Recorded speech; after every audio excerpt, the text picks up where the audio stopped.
welcome everyone who's joining for the first time and wasn't necessarily aware of this group until yesterday or 2 days ago when I started trying to hunt around for people to email. I realized with Hot Air, Hot Water Forum coming up, it'd be good to get folks kind of aware that this group exists and see who else wanted to join. So thanks everyone for joining. This is our second official meeting. The goal is to be meeting every 6 weeks. So our next one will be on April 4th. Because we have multiple manufacturers here, I'm supposed to read the antitrust compliance statement. AWHI is a member-supported collaborative of professionals from across the U.S. This diverse membership includes numerous competitors and cameras we take in to scrupulously abide by federal and state antitrust laws. Members should remember that antitrust compliance is important at all times. At this and other AWHI meetings, participants should not discuss competitive pricing, profitability, allocating markets or customers, or promotion of a particular product or accessory. All right. So our agenda for today primarily is going to be taken up by a presentation by GridWorks Consulting and John Siegenthaler at Appropriate Designs on making AWHPs affordable and how that relates to thermal storage. We're also I tried to compile a list of sessions of AWHP presentations at ACEEE, Hot Air and Hot Water Forum, and we can look at those, and then you all can tell me what I missed because I was trying to go off of titles and I didn't have access to all the abstracts. So first off, for those of you that are new, it would be great if, we got some sort of pre-introductions of a few folks who hadn't seen each other in a while, but if you could raise your hand or just come off the chat or come off mute and tell us your name, organization, and title, that'd be great. I'll start. Jeff Luoma with NEEP, working on the technology market transformation team. Thanks, Jeff. Charlie McCracken with Clear Result. I'm a Rhode Island HVAC trainer and former air conditioning, heating, and radiant heat contractor.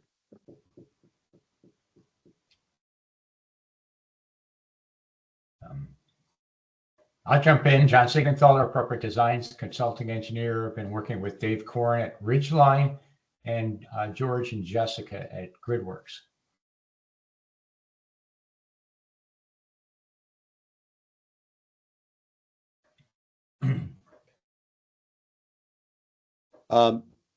Dave Corrin, so I just mentioned, I might as well speak. We're working with John and Jessica and George and around the Northeast on various air-to-water pilots. And I'm George Baker from GridWorks. With Jessica Millar, we founded a company called VCharge about 15 years ago to design and build electric thermal storage heating systems using resistive electric and ceramic bricks. And then built that company, moved it to England, sold out, and came back and continued to work on the same problem, which is how do we turn the load side of the electric grid into part of the solution instead of most of the problem, using heat pumps and thermal storage. And that's what we'll be talking about today.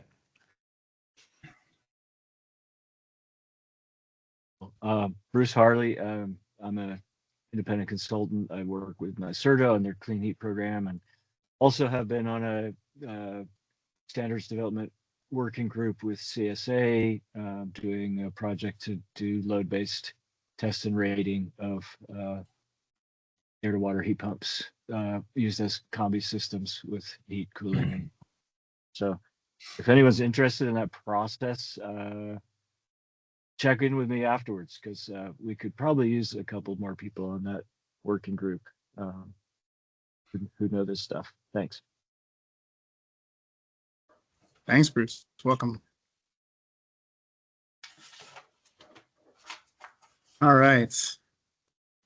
Moving along, I have our purpose listed here, and folks can read it. I think the goal of this working group is there are one or maybe two air to water heat pump interested experts in each organization, sort of dots all around the map.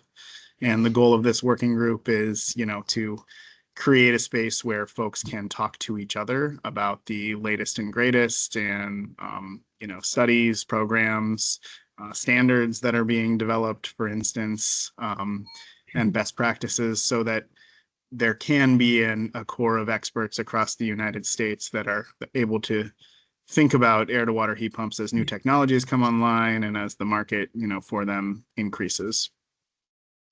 I think that this is especially salient in an environment where we may see a little less national level support. So I'd love to, keep this group going, but these conversations are still active over the next few years. Does anybody have any questions or thoughts before we dive into our presentation?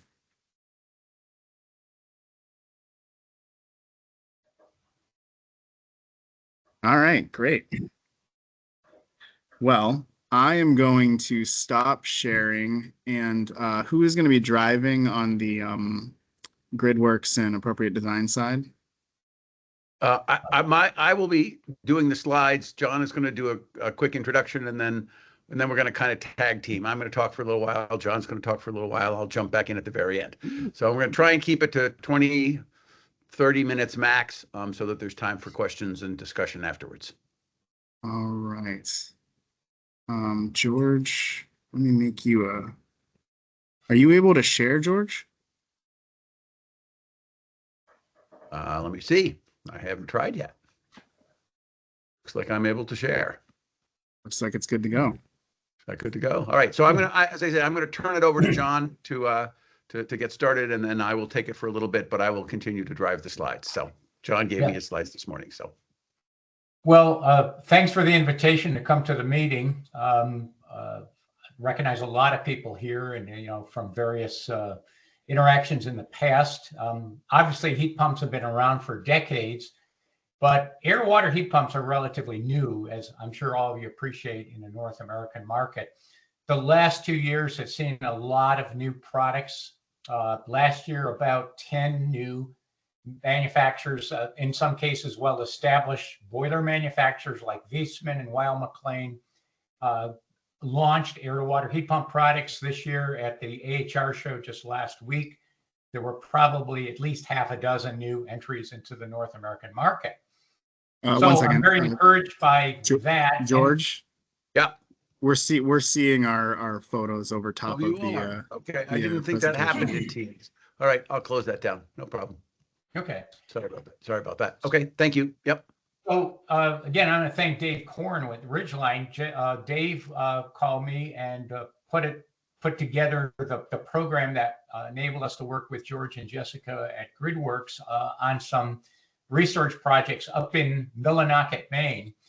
And the thing that I think is very exciting about those projects, they bring a convergence of actually 4 different technologies. Hydronics, which has been around for over a century, but modern hydronics is just like modern phones. It's evolved a long way from its original roots. So we're combining hydronics with both air to water heat pumps and also geothermal water to water heat pumps would fit into that same picture. Although I do think the potential for the air to water heat pump market is quite a bit larger eventually in North America. And then 2 other technologies, time of use electrical rates and thermal storage. And as you appreciate, water is really the best stuff on earth for sensible heat storage. So hydronics technology with heat pumps and thermal storage really brings together some interesting concepts. We'll show you some of those concepts in some of the slides later on, but real quick, these systems have been built largely with off-the-shelf components. There's really nothing exotic in these systems. The controls for now have been custom built around a Raspberry Pi controller with internet access and some open source code. But everything in these systems is available from multiple suppliers. So it's basically putting together hardware with control concepts that enable us to access these time of use rate structures that enables these systems. So with that, I'm going to turn it back to George and let him get into that in more detail.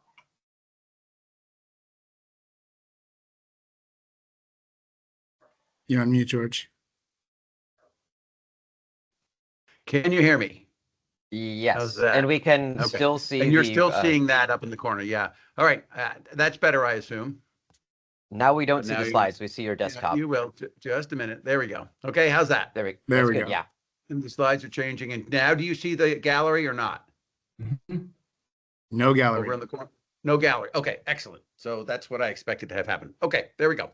All right. So I'm going to talk a little bit about operating costs of air to water heat pumps, which is not something that people talk about that much, but I'm going to talk about that a little bit and why perhaps operating costs matter even more than upfront costs when it comes to these systems, and what storage and transactive controls can do about operating costs.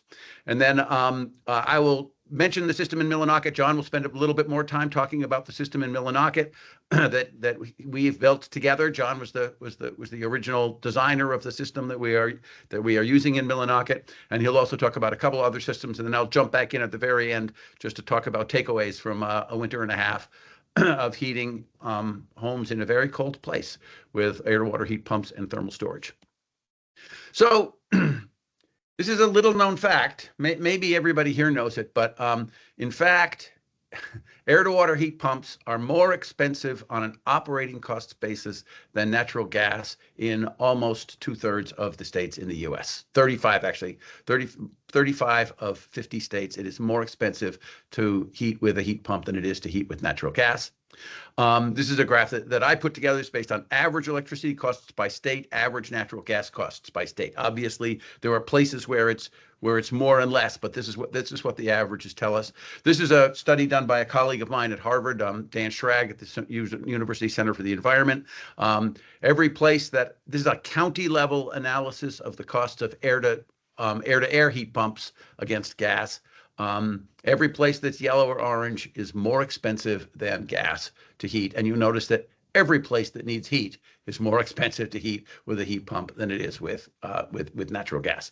So there's been a lot of effort around air to water heat pumps in particular about lowering upfront costs through engineering and government incentives, lowering the upfront cost. But if you think about it, if the operating costs of heat pumps are higher than the alternatives, lowering the upfront cost isn't going to do much to convince people to change their heating systems and to electrify, right? We really have to do something about this operating cost disparity. And some people think the cost of gas is going to get higher, and so it's going to favor heat pumps. Some people think the cost of electricity is going to get lower, so it's going to favor heat pumps. Neither of those trends has been playing out much in the last few years.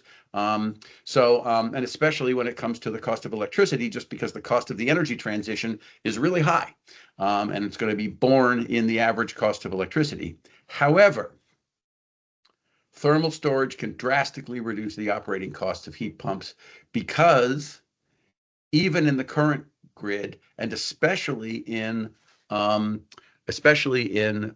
renewables intensive grids, the cost of electricity, the actual cost of electricity varies enormously over time. So this is a picture of the average wholesale cost of electricity in the Madison, Wisconsin, at the MG&E hub from MISO. And you can see those are very variable costs. Any given day, the cost of electricity almost everywhere in the country varies by at least a factor of 3 to 5. The average cost of electricity, if you average over a month, the average cost of electricity varies by a factor of 2 every single day, and usually more. But if you go down the street a little bit to Minnesota, to the southwest corner of Minnesota, Nobles County, the prices are really volatile. There's a great big wind farm there.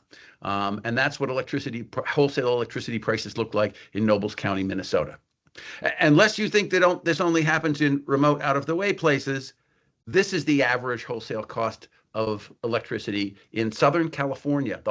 Everything from Los Angeles up to, I'm not quite sure where SP15 ends, for a week last May. Right, you can see that the price of electricity went negative every single day of the week in that week, and this is not an unusual event in California. Right, so what we need to be able to do to make electrification cost effective, and especially to make space heating cost effective, is to take advantage of this, to figure out how we can access these periodic low prices that occur on wholesale markets. It's going to take some stuff, and I'll talk a little bit about that. In addition, increasingly, utilities, distribution companies are introducing time of use prices, right? So I'll come back to that in a second. Before I do that, I'm just going to show you what our system in Millinocket is able to do with varying wholesale prices. So this is a run that we ran this past weekend on the President's Day weekend. This is 3 heat pumps operating in Millinocket. We fed it the price sequence that you see at the bottom there. Those are a small distribution tariff, flat distribution tariff, plus the wholesale prices from last year. And we fed those into these heat pumps, and the orange line is how much energy we consumed in each hour. Okay, there were 3 heat pumps. Maximum load that we delivered was about 25 kilowatts. It's not a lot, but if you did 500 homes, it would be an appreciable number. And you can see that we almost tripled the average load during curtailment periods. These periods of low cost here are actually periods when the wind farms, there are 2 wind farms behind this constraint on the New England grid, were being constrained off. So the price of electricity went practically to zero. Okay, so, and these were operating completely autonomously. They just reacted to those prices and came on very strongly during that period. During this whole period, we've been reacting to a time of use tariff offered by the local distribution utility. What you can see in this picture, there's a lot of data, and I'm going to simplify it for you in just a minute. But so this is what's happening in the heat pump system. This is what's happening in the distribution system. This is what's happening upstairs with the heat calls. And I'm just going to focus you in on a few things. During on peak, the electric load is 0. Those heat pumps went off for 5 hours without any effect on the distribution system. The homeowner never knew that their heat pump was off for 5 hours in this period and 4 hours in this period, right? You can see the heat calls. There was no effect on heat calls from this being off, and it was a cold day. It was 5 degrees at 6 o'clock in the morning when we started this on-peak period. Okay, so this is actually quite extraordinary to be able to do this, and we're not just turning down load, we are turning off load during these on-peak periods. Okay, so this has a dramatic impact on the operating costs of these systems, right? And an impact that is only possible with thermal storage because it comes about from time shifting the consumption of electricity. You can see that the savings are very substantial. $2,300 a year over oil, $1,400 a year over natural gas. This is assuming fairly modest COPs on the heat pump, only at average a COP of only 2 on the heat pump. We can generally do better than that. The tricky part about this, of course, is getting these savings through to residential customers. Most customers pay a flat electricity rate. So this is going to require, in order to pass those through, and by the way, this doesn't mean that the residential customer themselves have to see that cost savings. Their energy supplier can recognize those cost savings and can pass it through in the form of lower fixed rates to the customer. The customer has nothing to do with when the heat pump comes on and off. It's the aggregator that turns on and off the heat pump in response to prices. The strategy that we're actually pursuing most strongly right now is to approach munis and co-ops. It turns out that munis and co-ops, because they have a master electric meter on which they settle all of their energy market transactions, will save the money that is saved by shifting load from an expensive period to a cheap period, right? And so working with munis and co-ops, aggregators can recognize, can operate the systems this way, recognize these savings, and those savings will land in the cash register of the muni and co-op, who can then turn around and share those savings with their members. So that's the kind of economic picture. I'm going to give you an incredibly brief look at high level what these systems have to do, and then I'm going to turn it over to John. So at the highest level, what a heat pump thermal storage system, it has to be able to do 3 things. It has to be able to heat the house from the heat pump. That is, the energy goes this way and over to the house and back to the heat pump. It has to heat the house from the store. That is, the energy goes this way, over to the house and back to the store. And then it needs to be able to heat the store from the heat pump. It has to do this, right? It has to follow that loop. And you need some smart controller that can tell it which one to do at any moment in time. And that involves looking forward at weather forecasts and looking forward at price forecasts and saying, what's the right thing to do right now? Should I be buying electricity and putting it in the store? Do I need to heat the house right now? Should I not be buying electricity and let the store do the heating? This piece of this thing is what, well, the whole thing, but in particular, this piece here is the piece that John helped us design, and I will now turn it over to John to talk about that. Microphone back on. Okay. So this schematic is representative of one of the systems up in Millinocket. I'll start over on the left and kind of work my way through. It's using what I'll call a cascade air-to-water heat pump. It's basically two heat pumps operating in series. The outdoor unit is a standard R410A condenser unit. We've used units from LG as well as Samsung for that. The orange lines you see here, those are the refrigerant lines that come in. So we're sending R410A in, and it's going into the evaporator of an R134A interior heat pump. So that box on the wall, that is a separate heat pump. So basically, think of it as one heat pump starting with outdoor ambient air, bringing the refrigerant up to a certain temperature, pressure condition, feeding that into the evaporator of the second heat pump. And these heat pumps have demonstrated they can do 180, in some cases, slightly over 180 degree water. Now, we've got a circulator down here below the heat pump.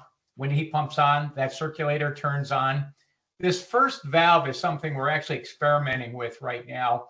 One of the things we need to do is maintain stratification in our thermal storage systems. And there are conditions where, for example, when a zone comes on and cool water comes back, that the temperature lift through the heat pump is not necessarily high enough to match what the upper temperature is in either the buffer tank or the thermal storage tanks. So that's basically, I'll call it a temperature conditioning valve that can recirculate some of the water back through the indoor portion of the heat pump. And in doing so, it can control the temperature leaving going along that horizontal line. One of the features of this system, this is installed in a house. George, I don't know what the date of that house is. I'm guessing 50s, 60s, something like that. It's not an exceptional house. It's not. I think that's right. They're very normal, kind of standard, not very well insulated houses. Yep. Yeah. So this is not, an extraordinarily low load situation. It did have an existing oil-fired boiler. We maintain that in the system as a full backup, and the control system will default to this. If it loses the ability either to connect to the internet or some other fault condition, it can go right back to the oil-fired boiler. So think of the oil-fired boiler simply as the backup. Now that can feed over to a buffer tank. These tanks have got internal diffuser tubes to maintain stratification. We're trying to maintain not only an amount of energy, but a quality of energy. So maintaining temperature stratification in these tanks is important. I'll come back to this valve in just a minute, but you can see this pipe that goes up. This is just a standard air separator. This is a variable speed circulator that will adjust its speed automatically depending on how many zones are operating. And over on that upper right corner, we've got 4 zone valves going off to 4 different zones of fin tube baseboard. So again, this is fin tube is not a low temperature emitter. So this is a more difficult situation for a heat pump from this temperature standpoint. Now, to charge the thermal storage tanks, we've actually got 3 tanks down here. These are 119 gallon standard tanks. I think they might have been Vaughan tanks. They were standard tanks. They did have heating elements in it, which can be turned on if necessary. But to charge thermal storage, we would turn on the heat pump, turn on the circulator. This valve would be closed. The flow will come down through here and go into the upper portion of that first tank. And basically these tanks are in series. So if you kind of follow the piping from right to left, you can see there's a progression in terms of temperature. And again, that's important. We're trying to maintain the quality of the energy. And finally, the flow would come out on the lower left corner of that tank, and this valve would be open. This circulator has a check valve in it. We'll get to that in a minute, but this blocks flow. So the flow is going to come back up here and go back up through the heat pump. So that is our charging circuit. On our discharge circuit, this valve would be closed. This circulator will turn on. We would have flow coming back from our buffer tank. And by the way, this is a variable speed circulator. It's being controlled by the control system with a 0 to 10 volt input. You can think of that as in hydronics technology, we call that an injector pump. And we call it that because based on its speed, we can control the flow rate that we take water from thermal storage. And you'll notice that the flow is from left to right. So we take the hottest water, this valve would be open. So we can either send that directly to the load if some of those load circuits are active, or the balance of it would go into the buffer tank. It would come back, and again, we would repeat the cycle. Now, again, this is a research system. It is space heating only at this point. There are different hardware techniques that we've been talking about here to implement. But I just want to point out, we could easily expand this basic piping topology. We could make this system do cooling. We could add domestic water heating capability to it. We've been looking at different methods of controlling defrost. When you defrost an air source heat pump, you have to bring heat from somewhere. We could bring it from thermal storage. We could bring it from the buffer tank. We could even bring it from the heat emitters. So those are different modes of scavenging inside heat for defrost. And then finally, I'll just comment, the heat pumps that are used here, these are very specialized air-to-water heat pumps. They're primarily intended for domestic water applications where you need high temperature domestic water. But on the horizon are heat pumps.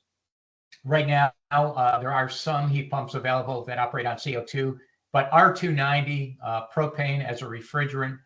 There's thousands of heat pumps in the European and Asian market right now, air-to-water heat pumps operating on R290. They can produce temperatures approaching 170 Fahrenheit. That holds potential to replace the cascading refrigeration system that is currently being used. So again, all the hardware that you're looking at here, this is readily available, multiple sources, nothing exotic. The key to making this all work together from a control standpoint is the code and the Raspberry Pi system that George and Jessica have put together. Let's see, George, let's jump to the next slide. And I just want to point out, water is not the only way that potentially you could combine an air-to-water heat pump with some type of storage. So think of buildings like these shop buildings, fire stations, Midas muffler shop, where you, especially new construction, many of these buildings with slab on grade floors are going with floor heating. And that's ideal because it's relatively low water temperature and it's high thermal mass. So just to show you some example, I took a 40 by 80 building slab, 6 inches thick, and just multiplied out its heat capacity there times its volume. And you had the capability of storing about 47,000 BTUs per degree Fahrenheit change in temperature. We're just lumping that mass together. We have done projects like this. I think it's a great market segment for air to water. Some of these buildings don't necessarily have cooling, but cooling could easily be added. It's just a matter of putting in an air handler, operating the heat pumps in a chiller mode. And the schematic up there in the upper right, that just shows multiple air-to-water heat pumps. There are larger capacity air-to-water units that would run on 3-phase power if it's available. Typically with single-phase power, you're limited to about a 5-ton nominal rating. So in a situation where you only have single-phase power available, there are products on the market right now that can allow you to do easily 4 stages, 4 air-to-water heat pumps, all being controlled in stages, similar to how a multiple boiler system would be controlled. And the balance of that system is very simple. The heat pumps basically just feed the hydraulic separator that does air and dirt separation. And it also allows, for example, constant circulation in the floor circuit. So that circulator that's propelling the water through the floor, that could operate 24 hours a day. The heat pumps are basically just going to inject heat as necessary, and that would be based on outdoor reset control. So as it gets warmer outside, the controller would calculate what is the supply temperature requirement for the floor, and it will just operate the heat pumps as necessary to produce that temperature. And then George, let's go to one. I've got just one more slide, and then we're going to go back. I just want to show this as a concept. Although water is great for thermal storage, when you get up into several hundred gallons of storage, it can get expensive, especially if you're going to a single tank. Anything over 119 gallons needs an ASME pressure vessel rating. So another material would be a solid material. And one of the materials that's out there in the market that holds a potential for this, it's called flowable fill. It's used in civil engineering projects. It's basically a mixture of sand and Portland cement. It's a very weak concrete of sorts. It's something that can be dug out with an excavator, for example, compared to standard concrete. And over on the left, that's just showing the concept of an insulated box that would have embedded tube grids. It would be filled with this flowable fill. And very importantly, there's a layer of insulation on top of that thermal storage mass that separates it from either a heated floor up above or other types of radiant panels, radiant walls, radiant ceilings. The important point is there's a control layer between the thermal storage and the heat emitters. And that's important because there have been projects in the past that have simply tried to do very thick slabs where there's no control layer. And it's very difficult to accommodate internal heat gains or setback schedules, that type of thing. Basically, the system is running wild at that point. So that control layer allows you to have a fairly good separation between storage and delivery of heat. The schematic in the lower right, it's very similar to what we just looked at. The only difference is we're using a solid thermal mass. So obviously this kind of a project would need more research, but it does hold potential to integrate into new construction using that solid material. So George, I'm going to take it back to you. Thank you, John. Just one comment with looking at these other thermal storage systems that John has shown us. John mentioned this, I didn't. All of our code, all of the systems that we're using to control these things are open source, available. Get on. You can send us an email. We'll send you to the GitHub repository, and you can download this code and use it. It will require different settings, of course, for these different heating systems, but it is general purpose in that sense. There'll be a little work to get on top of it, but it's absolutely available. It's open source. We are trying to get this stuff out there. That's our goal. So let me finish with one slide, which I hope, well, takeaways from a year and a half of winters in Millinocket, Maine. So there's a couple things that we have established, we believe, and Efficiency Maine, that's funded this program, is extremely pleased to learn that it is possible to keep retrofitted homes in the northern tier warm with an air-to-water heat pump. And we've done that. It's been wicked this past winter. We've had minus 20-degree days this past winter, and our heat pumps have churned out 170, 175-degree water through that time. They've not only been able to turn out enough power in those temperatures to keep the house warm from 8 p.m. to 7 a.m. the next morning, but enough extra power to charge the store and keep the house warm for another 5 hours of 7 a.m. to noon on peak. So it's been extraordinary. I mean, we've been absolutely shocked at what they've been able to do from a physical keeping things warm standpoint. But the other thing that we've learned is that adding storage plus transactive controls means that these things are cheaper than oil or propane or gas. Without storage and these controls, they are more expensive than oil and propane and gas.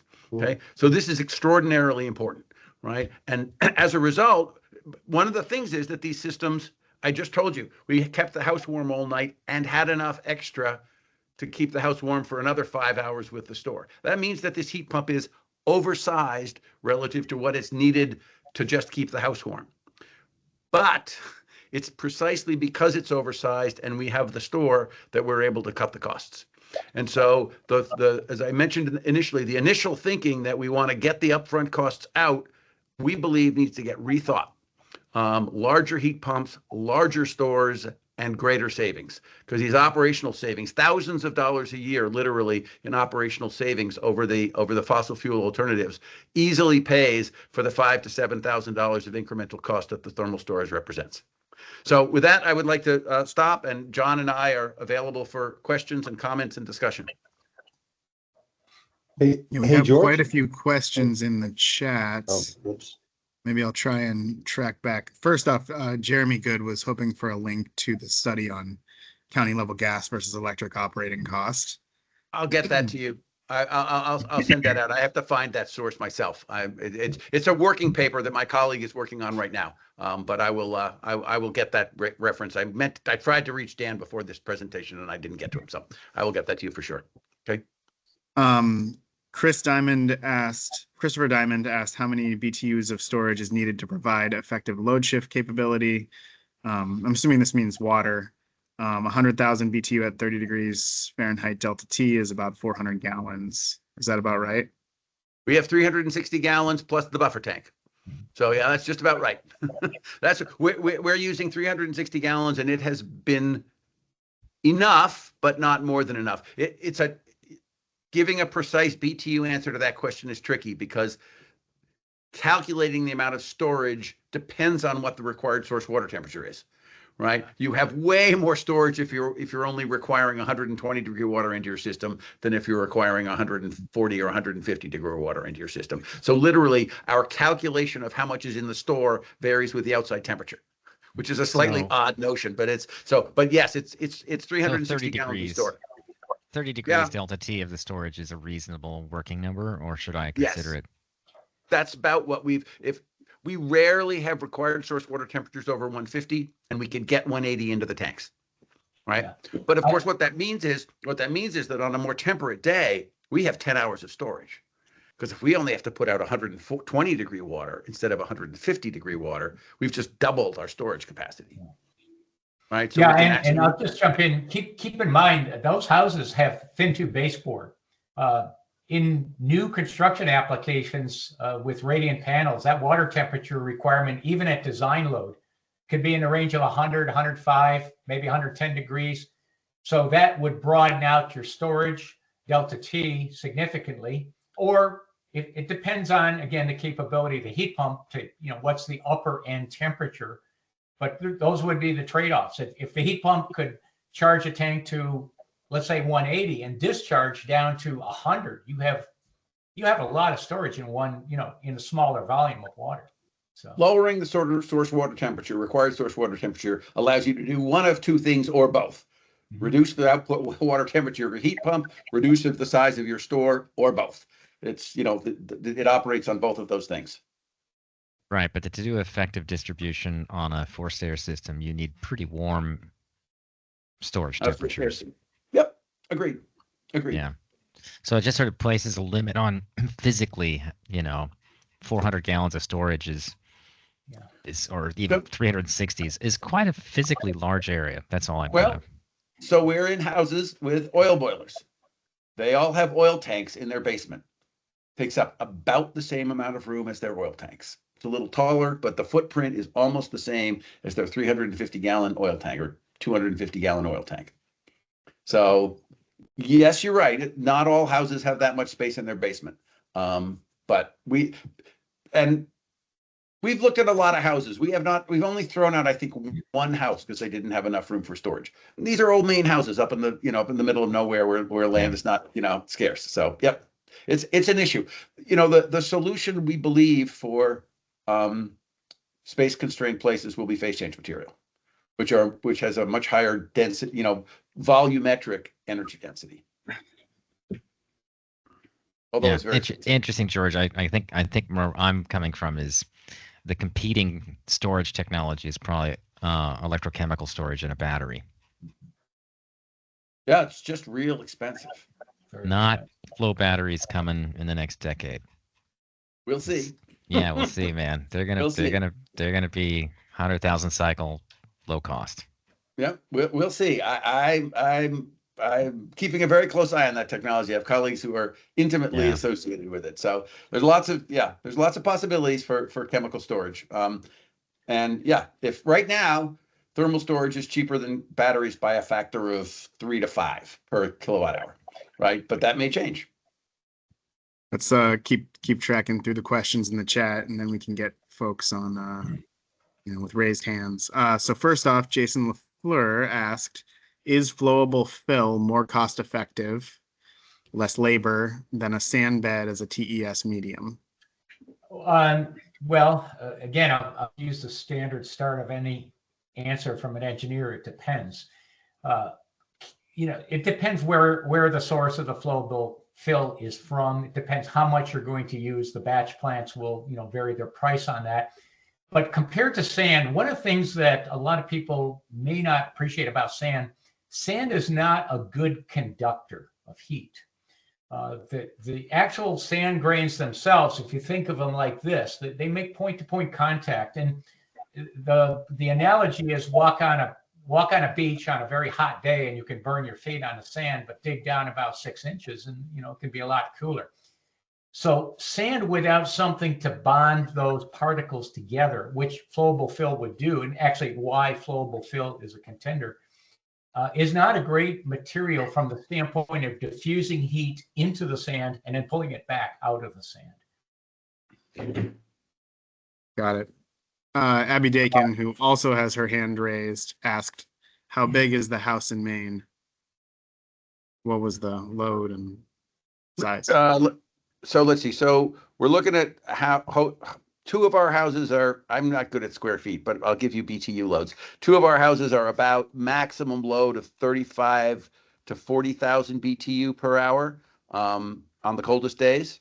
And our 3rd house is more like 55 to 60,000 BTUs per hour on the coldest days. We're building out 2 more. We're finishing out 2 more right now. And they will be again one at the lower end of that. So they're smallish houses, but not very well insulated, is what it is. Abby, did you have a follow-up for that? Your hand is raised.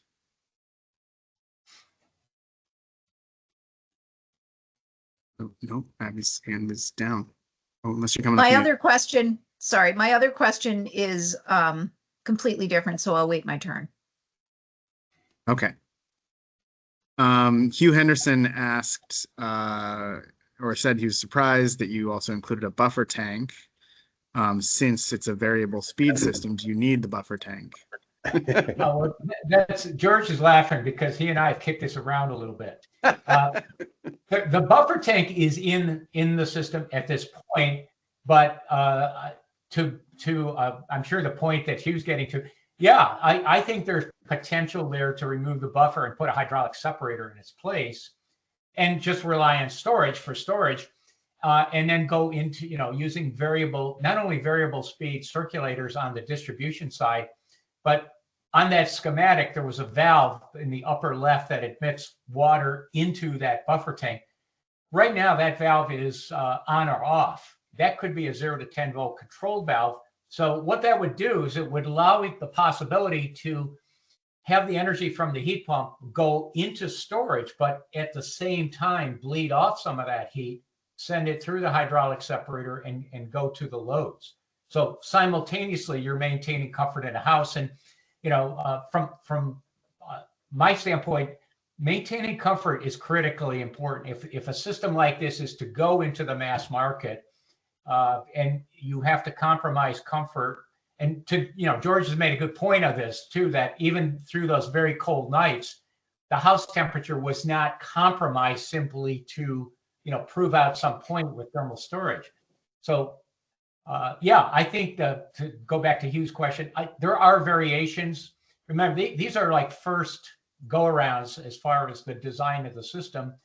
And there are variations, including removing the buffer tank and just putting a hydraulic separator in its place. And, maybe we'll get to that point at some future date. I'll just put in my very quickly 2 cents on this. One of the things that we've liked, the reasons that we like the parallel buffer tank is that what it means is that you always have a layer of nice cool water to go back to the heat pump. Unlike fossil boilers that don't really care, in fact, don't really like cold water coming back, right? Heat pumps really like cold water coming back, right? And with a hydraulic separator, you tend to get mixing of the hot water in with the cooler water, and you don't get quite as much cool water back. So we've found that parallel buffer tank, we always except when the tank is completely full, if we keep that buffer tank stratified, we have a nice layer of cold water to go back to the heat pump. So that's something we've been thinking about, though, as John said. I think I'm now fielding the difference between hands, which have no timestamps, and questions in the chat, but I think it goes to Mark Thompson first for a question out loud. Hi, it's actually a comment, not a question. Thanks, John. I'll be real brief. Many on this call have heard me talk before about the Hydro Kit, which, John, as you know, is a cascading system with a VRF outside and heat exchanger inside. And the point of my comment is that it's funny how our third-party partners, engineering and design firms in New York City, have come to the same technical solution. We have storage tanks. And why? Because they help to reduce the demand charges in New York City. So it's not about, George, your total, annual electric cost. It's about clipping those peak demand charges. So yes, we've been doing this for about 2 or 3 years. Yes, it's strictly for domestic hot water. It's a cascading system. We've gotten the water temperature as high as 190 degrees Fahrenheit. It's a niche, but the niche is now over 200 multifamily buildings where we've installed this. So something must be working if it's caught on in New York City. So the savings is about timing that storage. There's no time of use in New York City, but essentially the peak demand charges are forcing a time of use response from the customer. So quick comment, Mark. I mean, yes, the making money by chopping the peaks is great.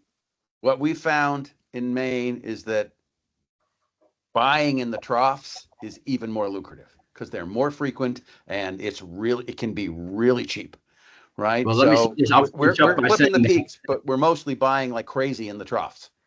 Let me say this to finish up, that this is all about the controls. We've taken the controls on this Hydro Kit and the whole solution with the TurboMax tanks through many iterations and a lot of learnings, right? A lot of evolving learnings. So yes, I mean, our partners are really expert at installing and managing this. So I'm sure there's many more learnings that we can do in terms of optimizing, the storage and the pricing. So it's all great. Good work. Great. I'm gonna have 2 more questions. The 2 hands raised, Chris and Abby, and then we can move along towards the end of the meeting. Hi, thanks, and a really interesting presentation. My question has to do with, obviously there are a lot more hydronic systems in homes in Northern Europe, and I've been following the situation over there with heat pumps a bit, and they started out with a lot of concern about the circulating water temperature being high enough for the emitters that were in place. That seems to have died down at least some, and I think part of what they're finding is that the emitters were oversized for the space initially. And I'm wondering whether we think that's a situation in the US too. I've actually been doing an experiment on my own house because I'm hoping to transfer to a air to water heat pump sometime in the next year. And have found, I'm in Vermont, by the way, northern Vermont, and I'm finding that 160 degree circulating temperature works just fine. And it's because I probably have more fin tube of baseboard than I need. But I was just wondering if you have any thoughts on that, and in terms of the typical housing stock out there, what we're likely to see. I don't have any specific study to point to on it, but there are definitely cases where fin tube is sized basically wall to wall, simply from an aesthetic standpoint. You might have a 12-foot wall. They're going to put 12 feet of baseboard in. Another thing that can come into it, Chris, is that maybe initially they sized baseboard around a certain heating load, and over 40 or 50 years, upgrades to the envelope of the house, better windows, air sealing, that's brought the load down. We just did a webinar, in fact, yesterday on ways to bring water temperature down in hydronic system. And essentially there's two things. You can either improve the thermal envelope and bring the water temperature down, or you could add heat emitters. The more surface area you have, the lower the water temperature for a given rate of heat transfer.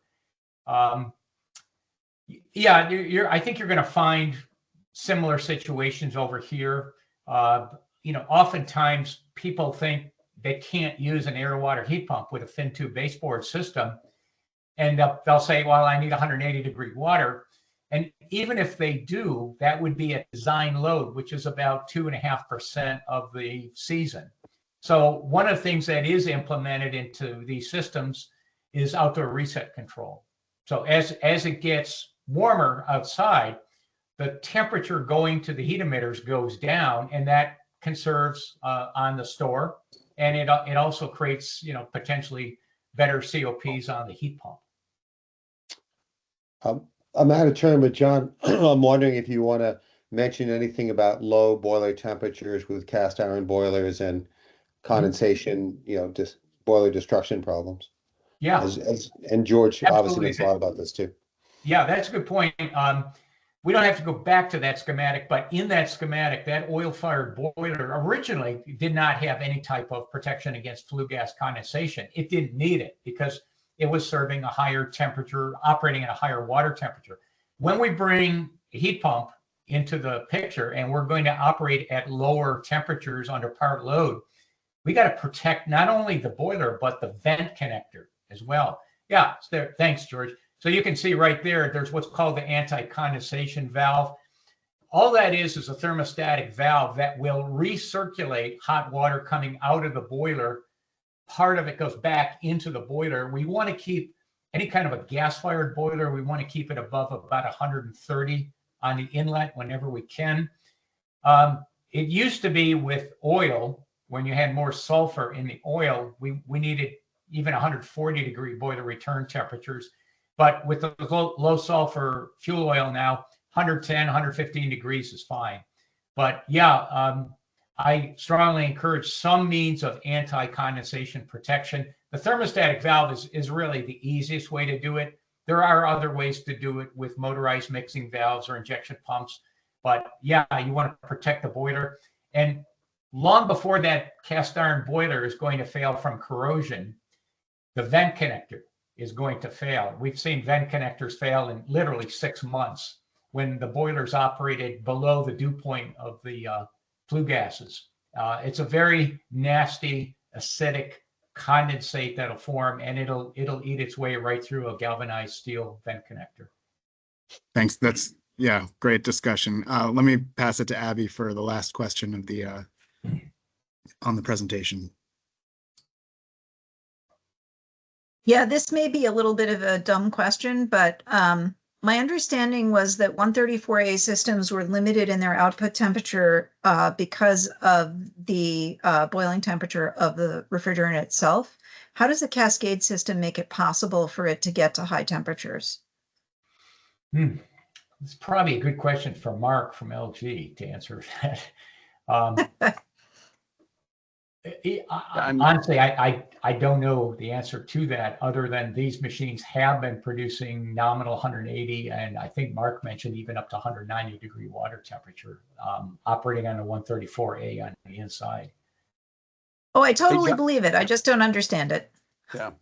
Hey, John, let me jump in with one. I noticed a question from Hugh that I wanted to just quickly touch on. So he points out that the storage system will always require higher water temperatures than the required source water temperature by the house, and that's going to cause a COP penalty. What do those look like?